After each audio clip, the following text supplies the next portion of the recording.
high school section रे थोड़ा गान आभास से थोड़ा गान आइडियास से थोड़ा गान बन बुझाव किदा बोले चेद खातिर ते उनका हुयुक कना से चेदा हुयुक कना ओना थोड़ा गान बन अटकार किदा तो नियो उक्तर के एलपी स्कूल रे अब आयमा प्रॉब्लम्स मेना से एलपी स्कूल रे अडी ढेर उनकान प्रॉब्लम्स को नेलोआ से आंजमोआ से बाडायोआ तो ओना तीन धरि चेद लेका कना असलते चेद ओना एलपी स्कूल रे चेद लेका शिक्षा हुयुक कना से चेद लेका अकिल को नाम दा ओना विषय रे अब तलारे मेना आमतला बालापाड़ा एलपी स्कूल मूल महाशय हुरगेश मार्डी महाशय जस्ती गी एलपी स्कूल गिद्रे को स्कूल को चला दिनम को चला स्कूल दिनम को हजुआ तो उनको गिद्रे अकाटा पढ़ा रे परिवेश स्कूल रे होयतो स्कूल रे परिवेश मेना मेनखान ओड़ा रे होयतो ना पढ़ा रे परिवेश बनुआ एन रहो अबुरन को पठुआ कान को एलपी स्कूल रे को पढ़ा कान उनको पढ़ा रे सिस्टम को ओड़ा रेन गार्जियन को होयतो आपे में लय को महाशय हिसाब गार्जियंस को दायित्व चेलका जे उनको गिद्रे ओड़ा रे चलाव को पढ़ा से बको पढ़ा से को मेता को से बको मेता को से एलपी स्कूल रे आपे चिचिद ओक्ते रे चेलका पे इकवा गिद्रेवा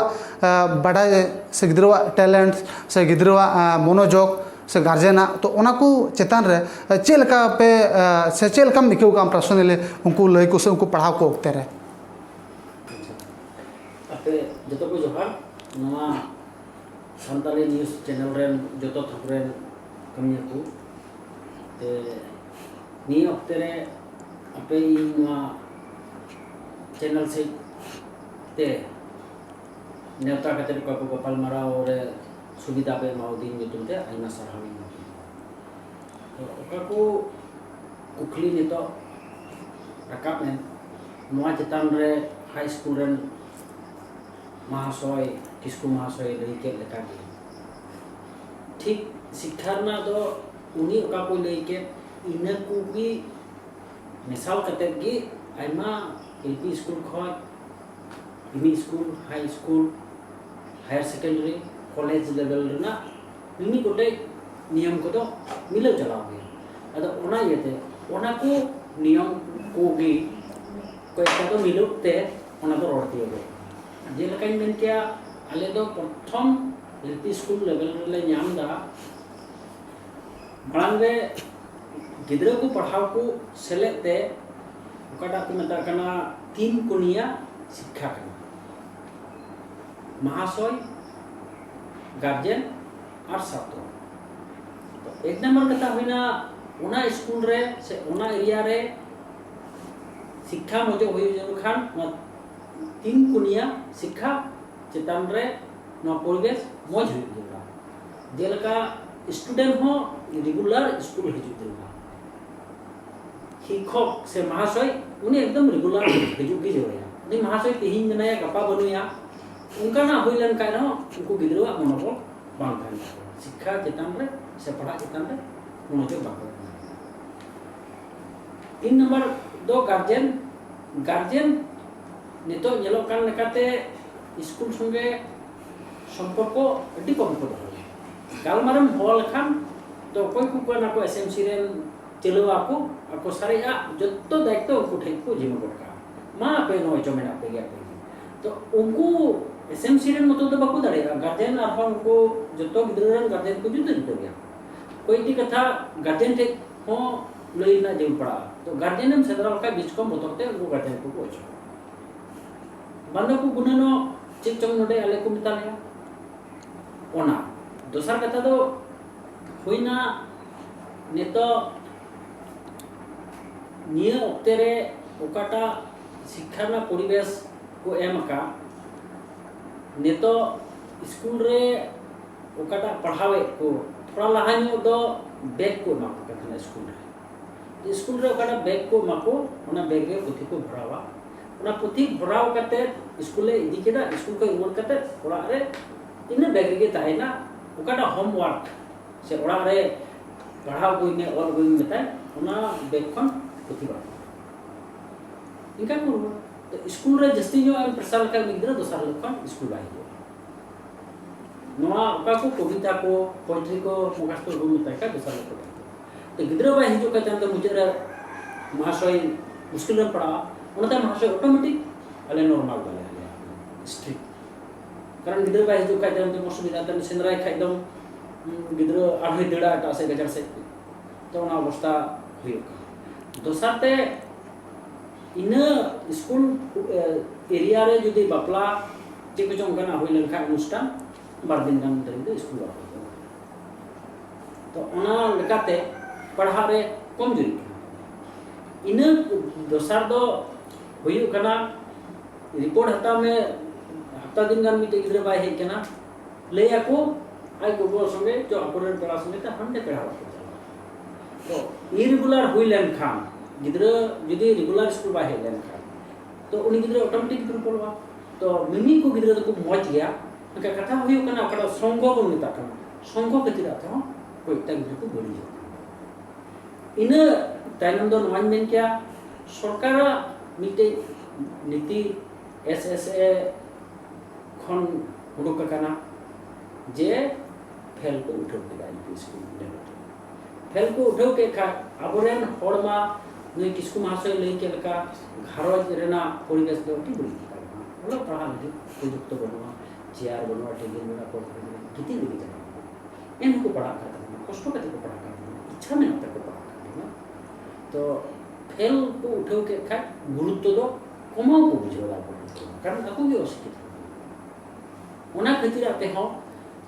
हांडे खन मिटे गिद्रम फेल लखा जवाब जी एते फेल तो जवाब एम हुई खान अपने गिद्र ऑटोमेटिक पास गया उनी गिद्र माने बाय दाड़े कान हो जबरदस्त पास तो ओना खातिर आते हाई स्कूल रे सेन कते उनको गिद्र पढ़ा के बाय बड़ा के हांडे मा प्रेशर नाम दा ऑटोमेटिक बगी आदम को ना हुई खाना ओको को दो मौज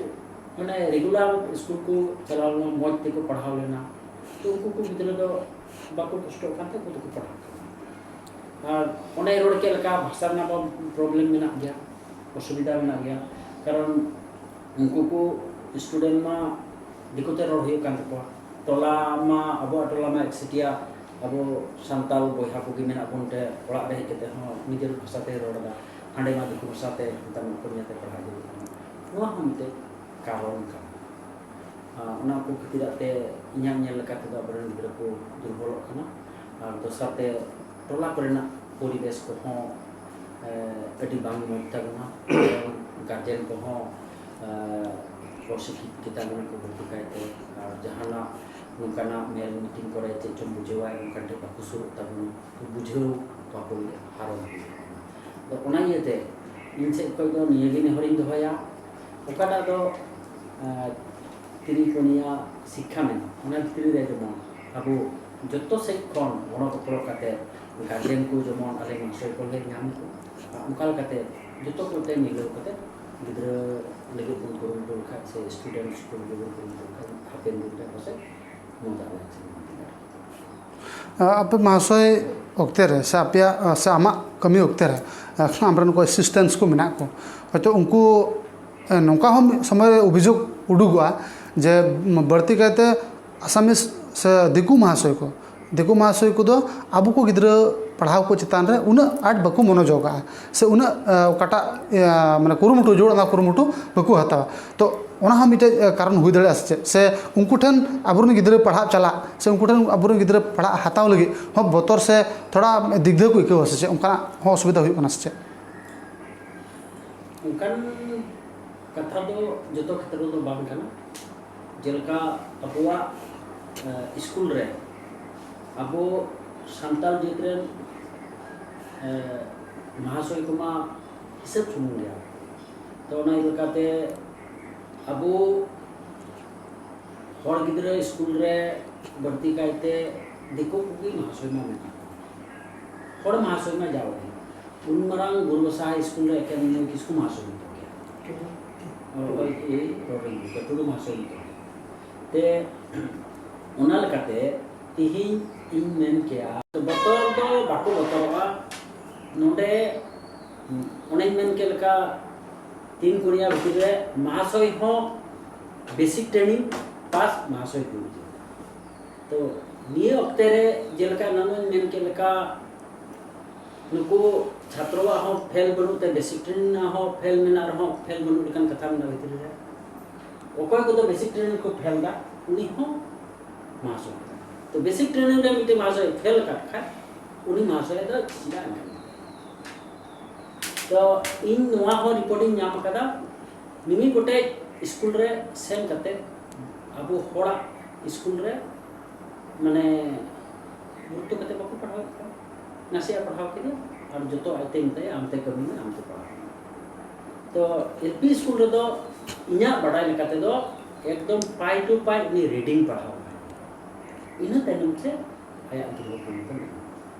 तो नोकाना रिपोर्ट हो मेना तो लइते बांग गानो कारण इन हम इते महाशय कांते महाशय दुर्बलता लइते बांग ठिकु करना के अब जेत लेकाते जेत खतिर तई रोड दा आका नोआ दो इंगिंग महाशय के लइते बांग गानो ते गिद्रे जुदी पाई टू पाई बाम लई आय खा तो बांग हुआ नीचे गान सब्जेक्ट पढ़ाव कते उनको गिद्रे तंते मिटे मिल से को बेस्ट तो नोका हो हुई करन ये ओक्ते रे इन मिटे इना स्कूल रे मिटे मूल महाशय कने नोका हो मी ओक्ते रे इन पढ़ावना इना ड्यूटी नुना की खेले मिले थाइना ओते एनआरसी ड्यूटी मिला थिया नोते भोट रेना बाबत रे बीएलओ तो बढ़िया पिया ड्यूटी खतिर आते हंते की चलाते सिनेमा में तो स्कूल रे कम समय की था इन नोका रिपोर्टिंग नाम करे इन चलाव लेन खान के स्कूल रे ड्यूटी के खान बदरा मी पीरियड को हटाओ का तो ओना को खतिर था अबुआ दुर्बलता जो गिद्रे ठे चला तो गार्जियन मा बाको हिजो बतो को तो ओना लेकाते मेन के गिद्रे दो बाको बतो महाशय तो नोडे गिद्रे मा निये ओक्ते रे अडी हार्ड लेवल माको एडी सो तो ओना खतिराते उनी तो तीन के आराम में मावया उन को खुशिया तो हार्ड लेवल मेता में कम से कम स्कूल रे कम उतर हो मोने पीरियड तो पढ़ाओ करना दे उनका इने हो बाको अदम स्कूल इन कुछ तो ना कुते दुर्बल था और उनका इन्या बड़ा लेकाते तो गिद्रे बाको तो देखो महाशय तो अबो स्कूल रे को हे लेका देखो महाशय हिजु में चला में चेम जम केना इन तो गाल में के तो उनाते आया उकाटा दो मन रेना बतो उना दो उनी गिद्रे हा चाबा कना इने गाम दो माने निजे मातृभाषा मतने संताल भाषा तो उनी महाशय से गालमारा गाले कना प्राय इने को चीप किया तो उनाते गिद्रे तो बाको बतो को कना महाशय नोडे नोआ तिनी पुनिया माने शिक्षा रना ओकाटा दो नियम को दो का नोआ नियम लेकाते जदि गार्जियन हो स्कूल को चलाव लगा हिरी लगा को उनको महाशय को तो ऑटोमेटिक को मजो और नुको को मज लंका गिद्रे मा सांस को न्यामा जे अलेरन गार्जियन स्कूल को हिजु ना तो मुदर कथा को रोल लेका दो जरूर की गिद्रे को दिया इन्या स्कूल रे ओको को गार्जियन दो स्कूल को हिजु ना उनको करेन गिद्रे दो पढ़ा को मज अथेस उनको गार्जियन चलाव लंका दुरुब लगी मिटिकान चेयर हवाय अंदरे ची हवाय अंदरे उना अवस्था रे